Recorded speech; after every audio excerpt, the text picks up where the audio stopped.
G'day everyone, it's Jimmy here, and today I want to talk about one life-changing moment I had when managing a 50-year-old business. This business was worth about $100 million a year, and they've been around for 50 years. So I think this is part of the reason they're around for 50 years. But yeah, stay tuned to learn more about this business. So for those who don't know who I am, I'm Jimmy Mitchell, Managing Director here at Mindline Guy, seven-figure marketing agency, but I'm a small business owner like everyone watching here.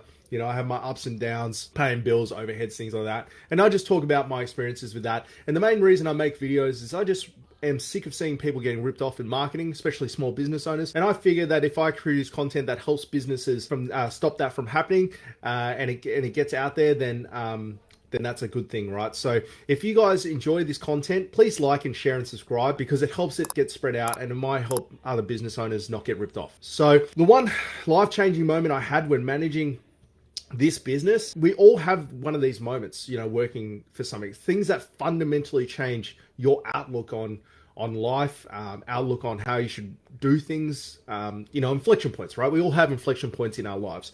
And this was honestly one of those inflection points. And it really shaped how I wanted to do business when I started the agency. Because at this time, the agency didn't exist. My business did not exist. I was the branch manager of an agricultural dealership. My branch did $26 million a year. I talk about the backstory of that in the video. I'll put it above here.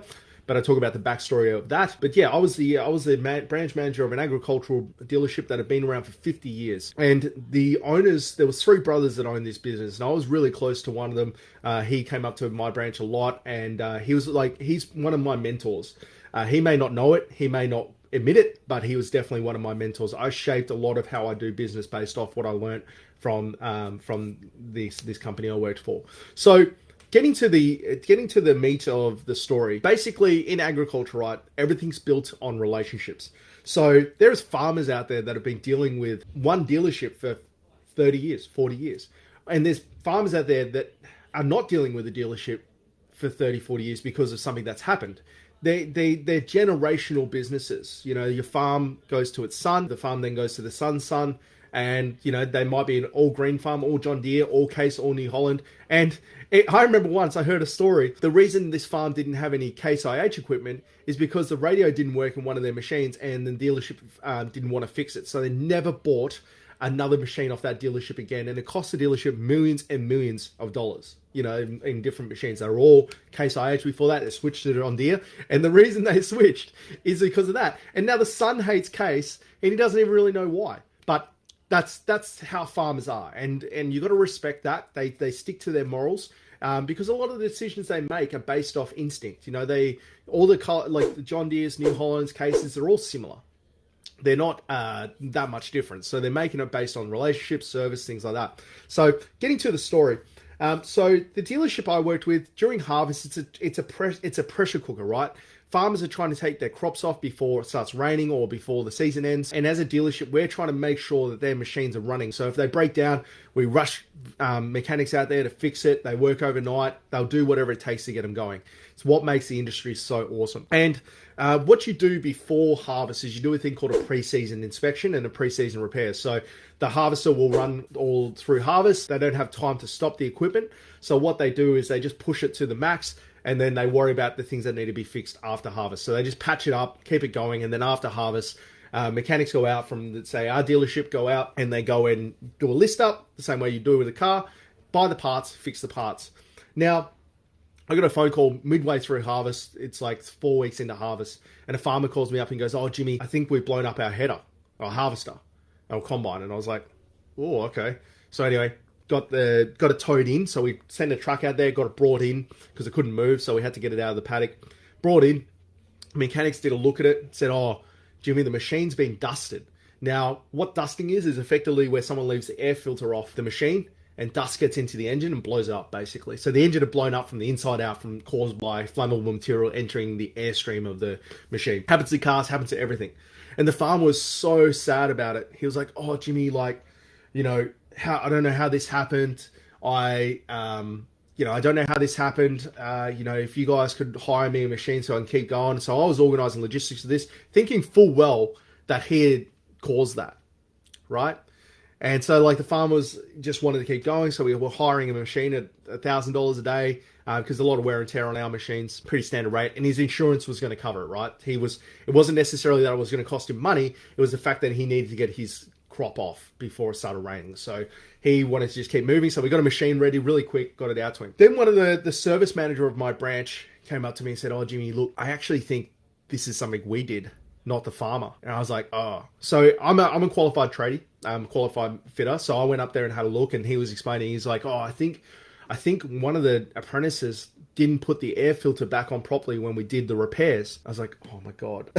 I was like a sinking feeling because this is going to cost it's going to cost over $100,000 to repair this machine. It's a lot of money. The machine's only worth $1 million. A tenth of the cost of the machine is going to cost to fix it. Their insurance was willing to pay it. It was classed as an accident. And this is where the inflection point came in. I couldn't make this call myself. I was like, we're going to have to talk to the farmer, or I didn't even know what to do at that point because I'd never experienced it. So I said, the service manager said, "Look, I'm just giving you all the information. The farmer thinks it's him. You know, there's the insurance is willing to pay out, but this is the lay of the land." And I was like, "Oh, well, I can't make this decision in a vacuum. I've got to talk to the owners of the business. There's too much money." So I called the owner of the business up and said, "Oh, look, can you come down? We need to have a chat about this machine." That he knew about the machine, obviously, but it failed. Anyway, he gets down there and I explained what's happened. I said, "Look, I'm not judging either way. I will do what you tell me to do because, you know, I'm new to this. I'm not sitting here judging. It's a business decision. I understand that." And his exact words to me were, "Well, we've got to own up to it." And the reason he said that is because he said it's the right thing to do.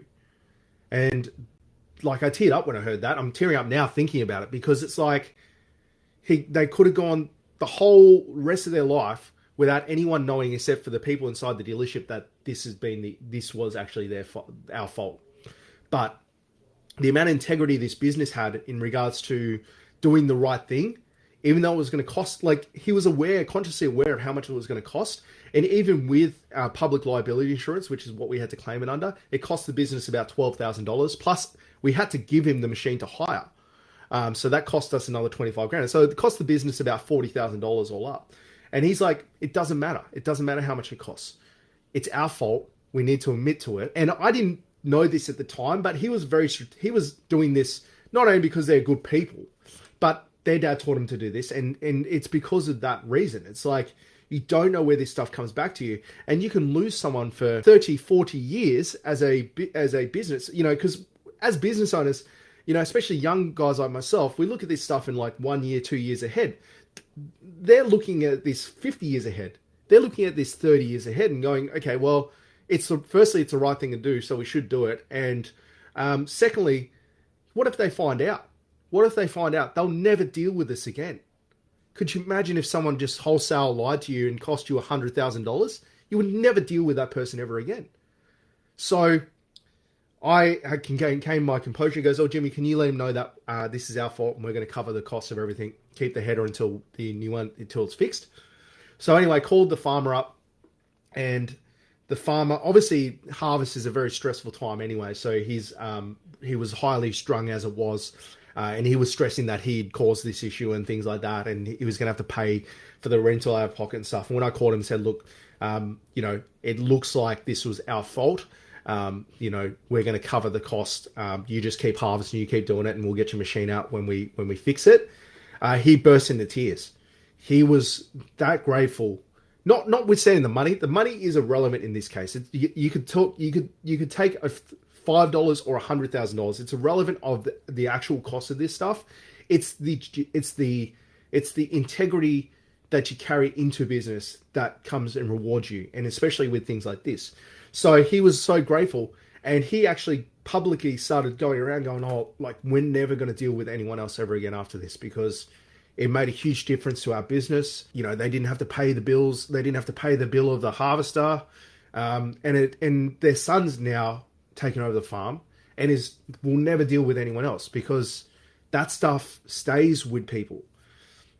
So long story short, it was a huge lesson for me, because really he was my mentor. And if he had turned around and said, "Look, this is how we're going to cover it up and this is how we're going to do it," it may have changed my thought process on how to run a business.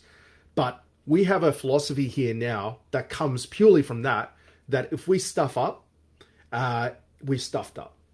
It always comes and bites you in the ass somehow, whether it's now or in 50 years or 20 years or 15 years. I don't ever want anyone running around going, oh, we did this to someone. And, that's the end of it. So the integrity I have in business purely came from that situation. And that's where the takeaway is here, guys. Like, don't think about the immediate short-term effects of things. If you do the right thing, it works itself out. And I think that's why the marketing space is full of people and full of cowboys and full of people that hate us. As bad as that sounds, there's a lot of business owners that hate marketers. And it's that reason.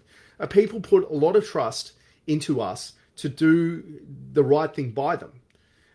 This farmer put a lot of trust in the dealership I was working for, that we were doing the right thing by him.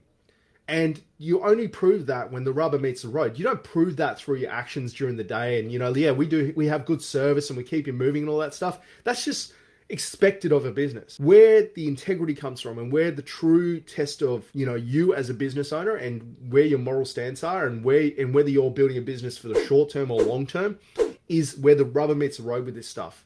When you make a mistake and how you react to that mistake and then how you make it right. So it only just happened to us the other day.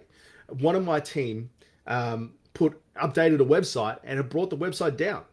And I defended my team fiercely, found out it was us. And I bit the bullet. I was like, okay, well, tell us how we can fix this. We'll do anything we can to help you fix this. Because it was costing him money because his ads were going down. Whether, it's going to cost us a lot of money because we're going to be doing a lot of work that we're not going to get paid for. But it's the right thing to do. And a lot of the rhetoric and a lot of the values you say in front of people, and it's only rhetoric until you have an opportunity to prove it. And yeah, it's obviously frustrating that, the team didn't feel comfortable telling me.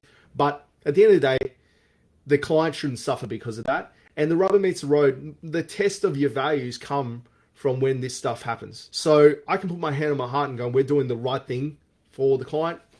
Whether it's the right thing for the business, who knows? But, I just believe in that. If you do the right thing, the right things happen in return. And Boakmans the company that I worked with has proven that because they've been in business 50 years. And you wonder if a lot of the reason they've been in business so long is because of that integrity that they carried through their business. Because you're talking big dollar figures here, and the company I worked with could have made a lot more money than they did if they didn't do things like that. It's the right thing to do. Okay, we're going to replace this even though we shouldn't have to. And you open yourself to getting taken advantage of. I understand that, but the net positive of it outweighs the net negatives of someone maybe taking advantage of you. And I've just carried that into this business. And it was like a life-changing moment for me because it changed my thought process on how you should carry yourself in business if you want to create a business that lasts a long time. If you want to create a business that lasts for 6 months or a year or just to sell, you may take a different approach. But if you want to create a business that's around for 10, 15, 20 years, you've got to carry integrity. If you don't have integrity and if you don't do the right thing when it's really important to do the right thing, then you just won't be in business forever. Like I said, that farmer and his sons will now deal with this for the rest of their lives. I guarantee that. Because of that one moment, that one decision that affects, you got to think about it, right? That decision is affecting not only the owners of the business now, but the owners' sons and their daughters, their family for 40 years. We're talking millions and millions and millions of dollars of lost revenue if they found out. Now, effectively, the business is, it cost 40 grand to guarantee millions and millions and millions of dollars in revenue. It seems like a good trade-off, but sometimes in the heat of the moment, you can forget that. I just wanted to pass this story on to really just show that you treat this as a long game, have the integrity, treat people the way you want to be treated in business, and it all does come full circle. So guys, I'm going to finish here. If you want to learn a little bit more about my backstory, or if you've got a comment that will help in, clarify what I'm saying a little bit better, leave them in the comments. Go and check out the previous video on my backstory. And guys, if you enjoyed this video, let me know, and I can give you a little bit more advice, because I learned a lot from that company. I learned a lot about running a business from that company, and I'd love to share it with you all. So thank you guys for watching, and I'll catch you in the next video.